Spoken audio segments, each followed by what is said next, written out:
来讲个笑话，是，温文儒雅，很有意思。温文儒雅，以前的私塾里面的笑话。观众会俩不掉也痛经。哎呀，不，这个是很高雅，这种反而要用心听啊。哦，知道以前私塾嘛，不像现在我们学校要求学生几何数学。哦，啊，以前的讲究的是高才的学生啊，那就是会打油诗啊，吟诗对句，诗词歌赋要讲求的。是啊，有一天呐，有一个老师带着他所有学生，礼拜六不上课。哎，各位同学。现在训练你们打油诗啊，能让你们有一点心得跟体裁。今天不上课，老师带你们去远足啊！大家好，哎，大家玩完了回去啊，明天要休息一天，好好的。这个作业就是在这个今天郊游的心得里。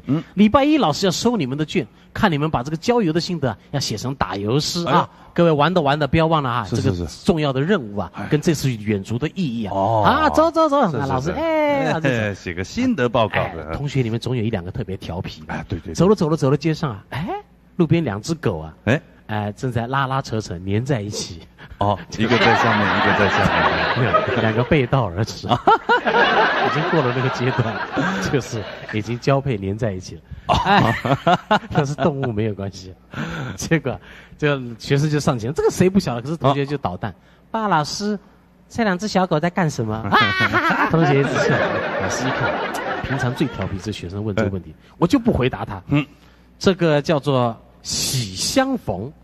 啊，喜相逢啊！学生也想，哎呦，老师你还不回答我，这个呢还给我装蒜，不错，我再来整他，就继续玩，不回答他嘛。走着，哎，前面一个水池，哎，各位同学，前面有水池，好，大家看看荷花什么的，大家爬上去，哎，围在旁边，一围啊，那乌龟爬出来，爬到岩石上晒太阳，一看到人围过来，扑通一翻身跳到水底去。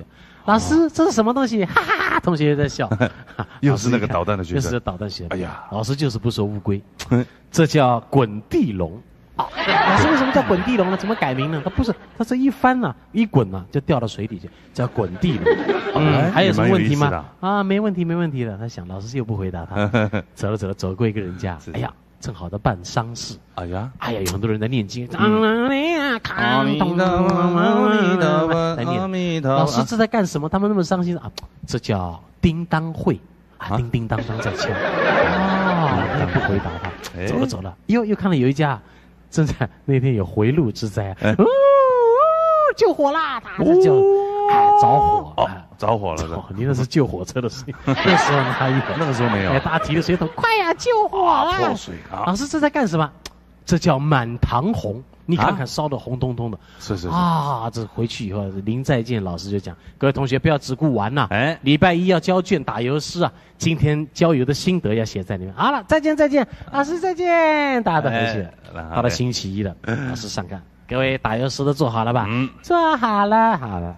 来，领长把他们全部收到前面来。是，大家一个个收到前面来。好，老师就说了，这个郊游的心得，打油诗至于做的好坏呢，老师挑一位同学的来念一下，大家来看看参考。是。老师就看看那个同学，就是你啦。然后最捣蛋的同学诗拿出来，那怎么办呢？老师念大声一点，大家参考，大家听一听，分享一下他的诗啊。是。先生师娘喜相逢，生个儿子滚地龙，一年一度叮当会，30晚上满堂红啊！出来！哎呦，诗跟他合不起，哎呦，这像话吗？哇，这个对的很棒啊！还对了，还押韵是吧？是。尤其第一句比较受不了，先生师娘喜相逢。